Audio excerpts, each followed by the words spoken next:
High friends, actor Bose Venkat அவர்கள் ரீசெண்டா ஒரு மேடையில தளபதியை விமர்சனம் பண்றதா நினைச்சு தப்பா வளரி இருக்காரு. அதாவது புஷ்பா 2 ரிலீஸ் ஆனப்போ இறந்த ஒரு பெண்மணிக்கு அல்லு அர்ஜுன் 25 லட்சம் நிதி உதவி கொடுத்திருக்காரு. பட் விஜய் படம் ரிலீஸ் அப்போ பஸ்ல இருந்து ஒரு ரசிகன் கீழே விழுந்து இறந்தான். அவனுக்கு வெறும் இரங்கல் தான் தெரிவிச்சாரு, வேற ஒன்னும் கொடுக்கல. சோ ஒரு ரசிகனுக்கே ஒன்னும் பண்ணல. இவரு மக்களுக்கு என்ன செஞ்சிருவாரு, ஜஸ்ட் டான்ஸுக்காகலாம் யாரும் ஓட்டு போட மாட்டாங்க அப்படின்ற மாதிரி பேசியிருக்காரு. ஆக்சுவலா துணிவு ஃபர்ஸ்ட் டே ஃபர்ஸ்ட் ஷோல தான் ஒரு பையன் பஸ்ல இருந்து கீழே விழுந்து இறந்தான். அதுக்கப்புறம் 4 மணி ஷோவே கிடையாதுன்னு சொல்லிட்டு பர்மிஷனை கேன்சல் பண்ணாங்க. சோ இது தெரியாம இதை மேடையில போயிட்டு ஃபயரா பேசுறேன்னு நினைச்சு பேசிட்டு இருக்காரு. ஆல்ரெடி கங்கோ ஆடியோ லஞ்சில பேசினதுக்கே போஸ் வெங்கட்ட போட்டு பொழந்துட்டு தான் இருக்காங்க தளபதி ஃபேன்ஸ். இப்போ தவறுதலா ஒரு நியூஸை புரிஞ்சுக்கிட்டு வேற தப்பா பேசியிருக்காரு. சோ இதுக்கு ஒரு வாரம் ஃபுல்லா வாங்க போறாரு. அதுவும் விமர்சனம் கூட ஸ்ட்ரைட்டா பண்ணாம யாரோடையாவது கம்பேர் பண்ணியே பண்ணிட்டு இருக்காரு. கங்கோ ஆடியோ லஞ்சில சூர்யா அவர்களோட கம்பேர் பண்ணி நீங்க தான் அரசியலுக்கு வரணும், மத்த நடிகர்கள் அரசியலுக்கு வரக்கூடாது அப்படின்னு மாதிரி சொல்லியிருந்தாரு. இப்போ பாத்தீங்கன்னா அல்லு அர்ஜுனோட கம்பேர் பண்றாரு.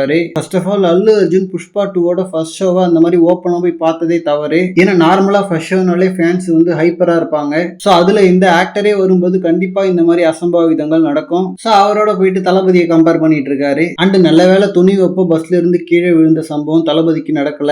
ஏன்னா அந்த சம்பவம் தளபதி ரஜினின்னு சொல்லிட்டு யாருக்கு வேணா நடந்திருக்கலாம். ஏன்னா எல்லாரோட ஃபேன்ஸுமே ஃபர்ஸ்ட் ஷோ அப்போ ஒரு மாதிரியான ஹைப்ல தான் இருப்போம். சோ அந்த அசம்பாவிதம் எந்த நடிகருக்கு வேணா நடந்திருக்கலாம். நடந்திருந்தா காலத்திற்கும் 4 மணி ஷோ ஏன் கேன்சல் ஆச்சுன்னா இந்த ஆக்டரோட படத்துல இந்த மாதிரி நடந்துச்சு அப்படின்றதுதான் ஞாபகம் இருக்கும். அதுவும் அஜித்தாவது பரவாயில்ல, உங்க ஃபேன் இந்த மாதிரி கீழே விழுந்து இறந்துட்டாங்களே அப்படின்ற மாதிரி கேள்வி கேட்டா ஓ அப்படியா படம்லாம் பண்ண முடியாதுன்னு சொல்லிட்டு பைக்கை தூக்கிட்டு போயிடுவாரு. பட் தளபதிக்கு நடந்திருந்தா இதையே ஒரு பெரிய விமர்சனமா பண்ணுவாங்க. சோ அந்த மாதிரி ஒரு சம்பவம் நடந்திருக்கே கூடாது. பட் நடந்துச்சு, ஒன்னும் பண்ண முடியாது. இங்கேயும் 4 மணி ஷோ கேன்சல். இப்போ புஷ்பா 2க்கு அப்புறம் ஆந்திராவிலையும் 4 மணி ஷோவை கேன்சல் பண்ணிட்டாங்க. கேரளா, பெங்களூர்னு மத்த இடங்கள்லயும் கேன்சல் பண்ணா நல்லா இருக்கும். ஏன்னா உயிர் போனாதான் கேன்சல் பண்ணும் அப்படின்ற மாதிரி வெயிட் பண்றது திரும்பவும் முட்டாள்தனம். ஒரு இடம் இல்ல 2 இடங்கள்ல இப்போ நடந்துச்சு. Okay friends, Bose Venkat speech பத்தின உங்களோட கருத்துக்களை கமெண்ட்ல சொல்லுங்க. அண்ட் இந்த மாதிரி தளபதி பத்தின ஹாட்டான அப்டேட்ஸ்க்கு நம்ம விஜய் ஃபோர்ட் சேனலை சப்ஸ்கிரைப் பண்ணுங்க. தேங்க்யூ.